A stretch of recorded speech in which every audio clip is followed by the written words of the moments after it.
Chaque grande guerre engendre une technologie qui réécrit les règles. La Première Guerre mondiale a vu l'apparition de la mitrailleuse, qui a transformé les charges d'infanterie à découvert en suicides de masse. La Seconde Guerre mondiale a vu l'apparition du porte-avions, qui a relégué le cuirassé, considéré quelques années plus tôt comme l'arme la plus prestigieuse au monde, au second plan en mer. La guerre froide a vu l'apparition de l'arme nucléaire, qui a fait de la guerre totale entre grandes puissances quelque chose à éviter plutôt qu'à gagner. L'invasion de l'Ukraine par la Russie engendre sa propre version de cela. Mais cette fois, il ne s'agit pas d'une seule arme. Au lieu de cela, nous parlons d'une catégorie entière d'armes, produites en masse par milliers, qui ont transformé une guerre que l'Ukraine était censée perdre en quelques jours en un conflit qu'elle mène maintenant depuis plus de 4 ans.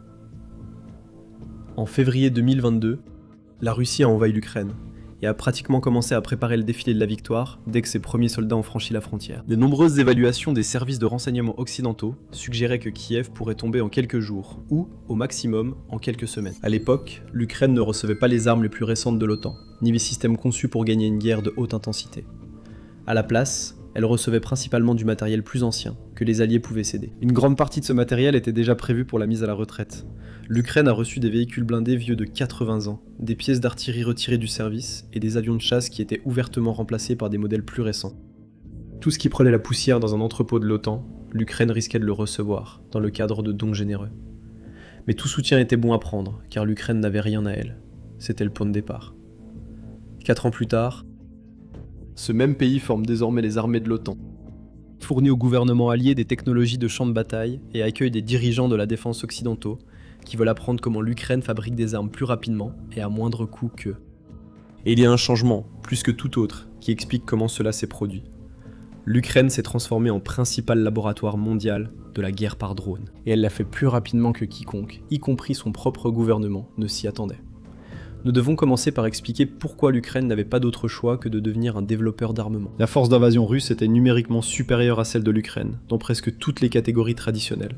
Artillerie, chars, avions, missiles de croisière et effectifs bruts. L'Ukraine ne pouvait pas surpasser la Russie dans la production de systèmes conventionnels, et même les armes qu'elle recevait de l'Occident arrivaient lentement, en quantité limitée, et souvent avec des conditions politiques. Par exemple, la plupart des armes à longue portée que l'Ukraine a reçues au cours des 2 premières années ne pouvaient pas être utilisées en dehors du territoire ukrainien, ce qui les rendait utiles uniquement pour des frappes limitées dans les territoires occupés. Ce que l'Ukraine avait, c'était un vaste vivier d'ingénieurs logiciels, une culture de start-up qui était née de son industrie de sous-traitance informatique, et un champ de bataille qui fournissait un retour brutal et constant sur ce qui fonctionnait et ce qui tuait les soldats. Ainsi, la nécessité s'est transformée en doctrine. Les drones sont devenus la solution. Ils étaient bon marché, ils permettaient d'itérer rapidement, et ils ne nécessitaient pas une base industrielle à l'échelle de celle de la Russie. La première vague de ce changement est celle que la plupart des gens qui ont suivi la guerre connaissent déjà. De petits quadricoptères commerciaux, réutilisés pour la reconnaissance puis pour l'attaque. Le gouvernement ukrainien a développé ce qu'il a appelé l'armée des drones, un programme soutenu par l'État pour acheter, former et distribuer à grande échelle des drones FPV aux unités. Des bénévoles et des soldats ont attaché des explosifs à des cellules de drones grand public conçues pour filmer des mariages et des annonces immobilières, et les ont transformés en armes de précision capables de détruire un char pour quelques centaines de dollars. Ils étaient rudimentaires, mais efficaces. Dès la 3e année de la guerre, les frappes de drones FPV étaient responsables de la majorité des blindés russes détruits. Selon une estimation ukrainienne largement citée, les drones étaient responsables de plus de 80% des pertes russes sur le champ de bataille. Il est difficile de vérifier ce chiffre de manière indépendante, mais peu de gens contestent que les drones sont devenus l'arme dominante sur le champ de bataille. Le modèle de production derrière ce changement compte presque autant que les drones eux-mêmes. L'Ukraine a construit ce système de la même manière que les startups développent des produits. Elle a fait appel à des centaines de petits fabricants, certains opérant depuis des garages et des ateliers réaménagés. Mais au-delà du nombre de producteurs, l'échelle et le rythme étaient également importants. L'Ukraine faisait évoluer les cellules et les charges utiles en cycles mesurés en semaines plutôt qu'en années. Cela a été directement facilité par les soldats en première ligne, en donnant leur retour sur ce qui fonctionnait et ce qui échouait, quelques jours seulement après l'arrivée d'un nouveau lot sur le front. Cette décentralisation s'est également révélée être une force défensive. La Russie peut frapper, et frappe effectivement, les installations de défense ukrainiennes, mais il n'existe pas d'usine unique dont la destruction pourrait réduire de manière significative la production de drones de l'Ukraine. La guerre de drones est également la raison pour laquelle la ligne de front a commencé à fonctionner moins comme une guerre de tranchées traditionnelle et davantage comme une zone de destruction saturée. Des kilomètres de la ligne de front sont constamment surveillés par des drones de reconnaissance, et couverts par des équipes FPV capables de frapper presque tout ce qui bouge à l'intérieur. Avancer à travers cette zone est devenu extrêmement coûteux pour chaque camp, ce qui explique en grande partie pourquoi la ligne de front a si peu bougé dans certaines zones, malgré d'énormes pertes des deux côtés. Ce qu'on oublie facilement, c'est à quelle vitesse la sophistication a augmenté, une fois que cette première vague a fait ses preuves. Sur le champ de bataille, l'information, c'est le pouvoir. Mais une bataille reste invisible. Chaque jour, des courtiers en données collectent, regroupent et vendent vos données personnelles sans votre connaissance ni votre consentement.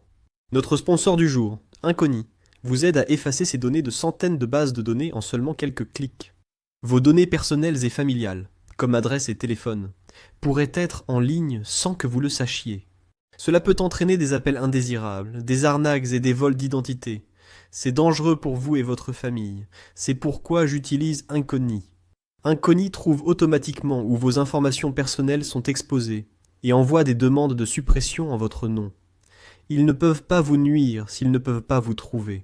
Et avec le forfait illimité, vous pouvez aller encore plus loin. Collez simplement le lien d'un site exposant vos données. Et les experts en confidentialité d'Incogni prendront en charge les suppressions personnalisées. Commencer ne prend que quelques minutes, et après une autorisation unique, Incogni s'occupe du plus gros du travail pour vous. Reprenez le contrôle de votre vie privée dès aujourd'hui. Utilisez notre code spécial pour obtenir 60% de réduction sur n'importe quel abonnement annuel Incogni. Scannez le code QR ou cliquez sur le lien ci-dessous et commencez à supprimer vos informations personnelles du web. Vous savez déjà que l'information, c'est le pouvoir. Utilisez maintenant ce pouvoir pour vous protéger et reprendre le contrôle de votre vie privée avec Incogni.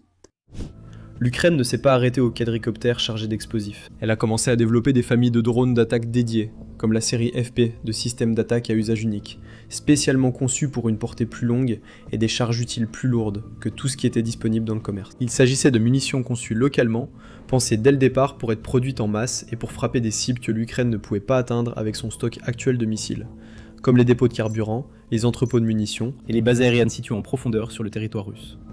L'Ukraine a également déployé des systèmes comme le Burovi, un lance-roquettes multiple, ainsi que des hybrides de drones qui brouillaient la frontière entre un obus d'artillerie et un aéronef sans pilote, car la distinction n'avait plus d'importance. Ce qui comptait, c'était la portée, le coût par unité, et combien on pouvait en envoyer dans les airs en une seule nuit.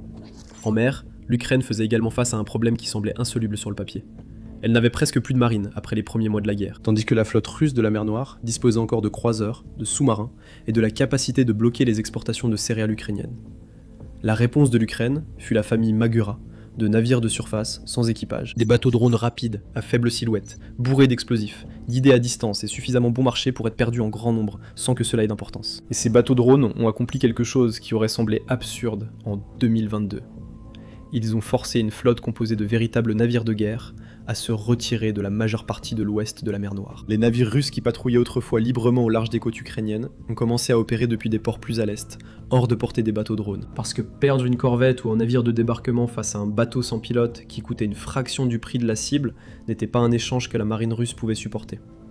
Réfléchissez-y, un pays sans véritable marine avait empêché une puissance maritime régionale d'opérer sur son propre littoral. Ce n'est pas une simple victoire tactique, c'est une redéfinition même de ce que nécessite la puissance navale. L'Ukraine a également continué à faire évoluer le concept. Plus tard, des variantes de ces bateaux drones ont été adaptés pour transporter des missiles de défense aérienne, transformant un navire de surface, sans équipage, en une plateforme capable d'abattre des hélicoptères et des avions à voilure fixe venus le traquer, fermant ainsi l'une des rares options restantes dont disposait la Russie pour traquer ces bateaux. Ce développement unique a eu une importance énorme, car il signifiait que l'aviation navale russe ne pouvait plus considérer les bateaux sans équipage comme une cible facile et sans risque. Le navire sans équipage était passé d'une simple nuisance à une véritable menace anti-accès à part entière, obligeant les commandants russes à réfléchir à 2 fois avant d'envoyer des avions pilotés au-dessus de la mer Noire. La même logique s'est étendue jusque dans le ciel au-dessus de la Russie elle-même. Les drones d'attaque à longue portée de l'Ukraine ont commencé à frapper des cibles auparavant considérées comme intouchables par le commandement militaire russe. L'Ukraine a frappé des raffineries de pétrole, des installations radars et des bases aériennes, à des centaines, puis à bien plus de 1000 km de la ligne de front. Les frappes contre les raffineries à elles seules ont réduit de manière significative les exportations de carburant de la Russie et sa capacité à approvisionner sa propre armée. Une forme de pression que l'Ukraine pouvait exercer sans qu'aucun avion piloté ne pénètre dans l'espace aérien russe. À différents moments, en 2025-2026, les frappes de drones ont temporairement perturbé environ 40% de la capacité de raffinage de la Russie, bien qu'une grande partie de cette capacité ait ensuite été rétablie. Et puis l'opération Toile d'araignée, l'une des frappes les plus audacieuses de toute la guerre. Les services de renseignement ukrainiens ont fait passer en contrebande des drones d'attaque profondément à l'intérieur du territoire russe, dissimulés à l'intérieur de camions modifiés, et les ont lancés simultanément contre plusieurs bases de bombardiers stratégiques situées à des milliers de kilomètres les unes des autres. L'opération a détruit ou endommagé une partie significative de la flotte d'aviation à long rayon d'action de la Russie, des appareils qu'il aurait fallu des années et des coûts énormes pour remplacer, en utilisant des armes qui individuellement ne coûtent presque rien comparé aux bombardiers qu'elles ont touchés. C'était la preuve que la guerre par drone n'était plus seulement une tactique de première ligne. C'était une arme stratégique capable d'atteindre l'arrière de l'adversaire et d'imposer des coups qu'aucune capacité conventionnelle ukrainienne n'aurait jamais pu infliger. En 2025, l'Ukraine avait étendu la même approche au sol. Elle a présenté des véhicules terrestres sans pilote, essentiellement des robots armés ou transportant du matériel logistique. Ils étaient utilisés pour ravitailler les positions de première ligne, évacuer les soldats blessés, et dans certains cas, participer directement au combat, le tout sans mettre personne à bord du véhicule. Et dans la phase actuelle de la guerre, la frontière s'est à nouveau déplacée vers une utilisation accrue de l'autonomie et de l'assistance par l'IA pour le ciblage et la navigation. Cela réduit la dépendance de l'Ukraine aux liaisons radio, que la guerre électronique russe parvient de mieux en mieux à brouiller. Les drones guidés par fibre optique, qui sont immunisés contre le brouillage car ils possèdent un lien physique avec l'opérateur, sont rapidement devenus l'une des adaptations les plus efficaces de la guerre. Les drones sont devenus si omniprésents que la ligne de front s'est vite retrouvée couverte de fibres optiques provenant d'appareils abattus. Des rapports suggérant que les prix des câbles optiques sur le marché local ont grimpé en flèche face à la demande soudaine. Finalement, l'autre camp a commencé à rattraper son retard. La Russie s'est adaptée, lançant ses propres drones d'attaque produits en masse, beaucoup d'entre eux étant des variantes du Shahid, conçus par l'Iran et fabriqués sous licence, utilisés contre les villes et les infrastructures ukrainiennes lors de barrages nocturnes. L'Ukraine était confrontée au dilemme économique, d'abattre un drone coûtant quelques milliers de dollars avec un missile intercepteur valant plusieurs centaines de milliers. De plus, les intercepteurs étaient principalement donnés par l'Occident et arrivaient en quantité limitée. L'Ukraine a donc développé ses propres drones intercepteurs bon marché, conçus pour poursuivre et détruire les Shahed entrants pour une fraction du coût de la défense aérienne traditionnelle. L'Ukraine a également déployé des systèmes comme Sunray, une arme laser destinée à contrer les drones et les cibles volant à basse altitude, sans dépenser une seule munition, abordant ainsi le même problème de coût sous un angle totalement différent. C'est cet aspect de l'histoire des drones ukrainiens qui a récemment attiré le plus d'attention de l'étranger, car il s'avère que presque toutes les armées occidentales s'inquiètent désormais exactement du problème que l'Ukraine résout depuis 3 ans. Comment arrêter des drones bon marché produits en masse sans ruiner votre budget de défense aérienne au passage? Mais avant d'y arriver, assurez-vous de vous abonner à l'émission militaire pour recevoir toutes les actualités du front et de la géopolitique mondiale. Aujourd'hui, en moins de 4 ans, l'Ukraine a construit un programme national de drones d'attaque à partir de presque rien, a forcé une puissance navale régionale à quitter ses propres eaux côtières. Avec des bateaux sans pilote, développé des systèmes de frappe à longue portée, capables d'atteindre des cibles stratégiques en profondeur sur le territoire ennemi.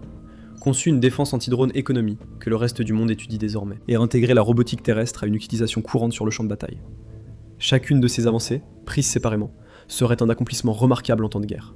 Ensemble, elles expliquent quelque chose de plus grand que n'importe quel programme d'armement individuel. Comment un pays disposant d'une fraction de la main-d'œuvre et de la base industrielle de son adversaire a réussi à continuer de se battre pendant des années, bien plus longtemps que presque tout le monde ne l'avait prédit. Les drones n'ont pas seulement complété l'effort de guerre de l'Ukraine, ils sont devenus le substitut à tout ce dont l'Ukraine manquait, y compris les soldats. Ce qui nous amène à ce qui se passe actuellement. Pendant la majeure partie de la guerre, le flux de connaissances militaires allait dans un seul sens. Les pays de l'OTAN formaient les recrues ukrainiennes, souvent dans des programmes organisés au Royaume-Uni, en Pologne et ailleurs, enseignant aux soldats des tactiques d'infanterie conventionnelles et de combat interarmes, qui dans de nombreux cas étaient des civils, quelques mois auparavant.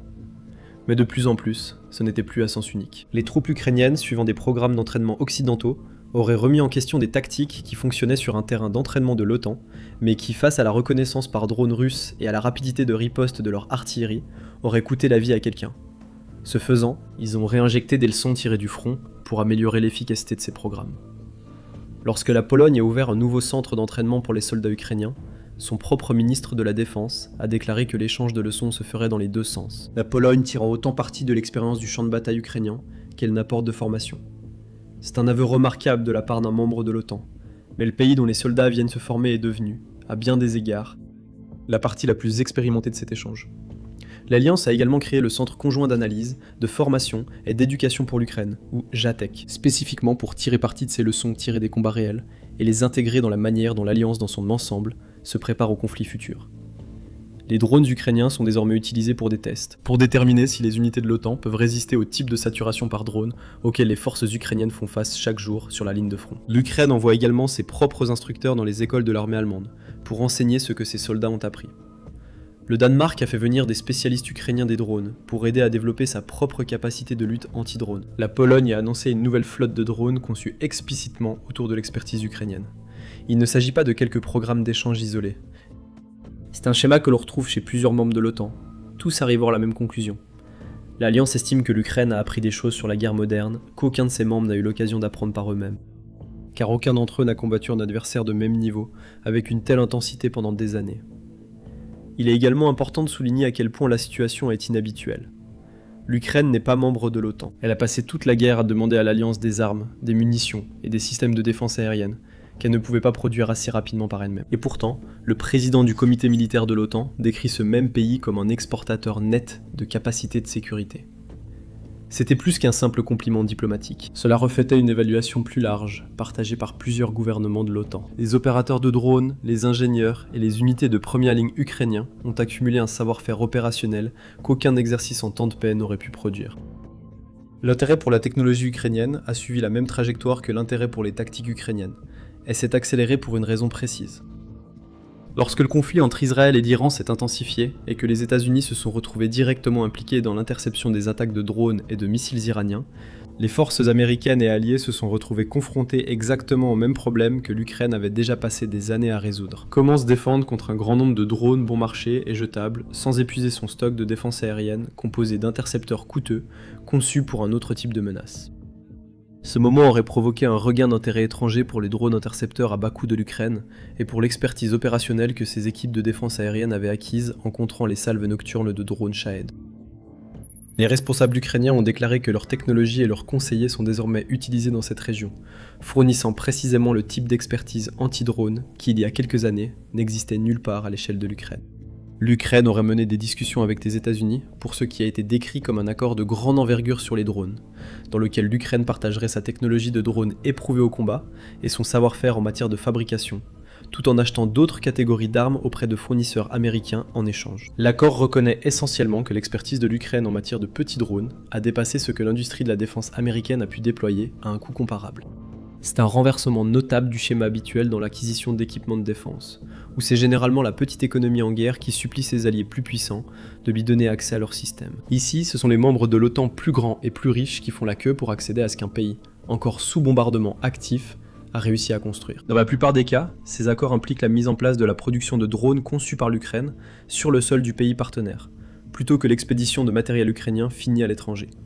Cette distinction est importante pour plusieurs raisons. Premièrement, cela permet à l'industrie de défense ukrainienne de concentrer davantage sa capacité de production sur l'approvisionnement de sa propre ligne de front, où la demande dépasse encore largement ce que n'importe quelle usine peut produire. Deuxièmement, cela réduit le risque qu'une série de productions soit anéantie par une frappe de missiles russes, puisque l'installation qui fabrique les drones n'est plus du tout située en Ukraine. Et enfin, cela donne à la nation partenaire quelque chose de plus précieux qu'un produit fini, la documentation technique, les processus de contrôle qualité, et dans de nombreux cas, des relations de travail directes avec les équipes ukrainiennes qui ont conçu le système à l'origine. Les exportations d'armes finies de l'Ukraine sont limitées précisément parce que son propre effort de guerre passe avant les ventes à l'étranger.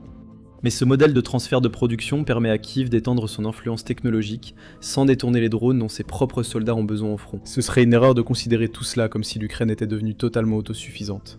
L'Ukraine dépend encore fortement des systèmes de défense aérienne fournis par l'Occident pour faire face aux menaces les plus sophistiquées, en particulier la défense contre les missiles balistiques, où elle ne dispose d'aucun remplacement national pour des systèmes comme le Patriot. Ce qui a changé, c'est l'équilibre de la relation. L'Ukraine est entrée dans cette guerre comme un pays qui avait besoin de tout, et ne pouvait rien offrir en retour, si ce n'est sa gratitude. Elle sort de 4 années de combats acharnés et brutaux, comme un pays qui a toujours besoin de matériel occidental avancé, mais qui est de plus en plus capable de payer pour s'en procurer. En partie grâce à une expertise que le reste de l'Alliance ne possède pas. Les responsables ukrainiens ont décrit cela comme un changement stratégique délibéré, en s'éloignant de la simple demande d'aide, et en allant vers la construction de partenariats technologiques et industriels à long terme, qui survivront à la guerre elle-même, quelle que soit la manière et le moment où elle se terminera. Alors, qu'est-ce qui a réellement tout changé ? Ce n'était pas un seul système d'armes, et ce n'était pas une seule bataille. C'était la décision, imposée par la nécessité en 2022, et affinée délibérément chaque année depuis. De considérer les drones non pas comme un outil supplémentaire, mais comme le cœur de la manière dont l'Ukraine mènerait une guerre qu'elle ne pouvait pas gagner en égalant la Russie arme pour arme, char pour char, ou soldat pour soldat. Cette décision a donné lieu à une campagne de drones navals qui a repoussé une flotte hors de ses propres eaux. Elle a permis de mettre en place un programme de drones d'attaque, capable d'atteindre en profondeur le territoire ennemi et de frapper des bases de bombardiers stratégiques lors d'une seule opération coordonnée. Elle a donné naissance à une doctrine de lutte anti-drone que le pays qui a le plus façonné la puissance aérienne moderne, les États-Unis, étudie désormais et, dans certains cas, achète directement à Kiev. Et elle a permis d'accumuler suffisamment de connaissances sur le champ de bataille pour que l'OTAN crée une institution entière afin de s'assurer que ce savoir ne disparaisse pas lorsque les armes finiront par se taire. L'Ukraine n'a pas seulement survécu à la guerre en adoptant les drones, elle a redéfini ce à quoi le reste du monde pense qu'une armée moderne doit ressembler, et elle l'a fait tout en luttant chaque jour pour sa propre survie. Cette approche a tout changé, et toutes les armées qui observent attentivement cette guerre le savent. Pendant ce temps, la situation est tout autre en Russie, où les choses évoluent dans la direction opposée. Le président Vladimir Poutine devient de plus en plus isolé. Et même ses plus proches alliés au Kremlin ne sont plus sûrs de ses chances de rester au pouvoir. Pour en savoir plus, regardez cette vidéo et n'oubliez pas de vous abonner à l'émission Militaire pour plus d'actualités sur les événements mondiaux.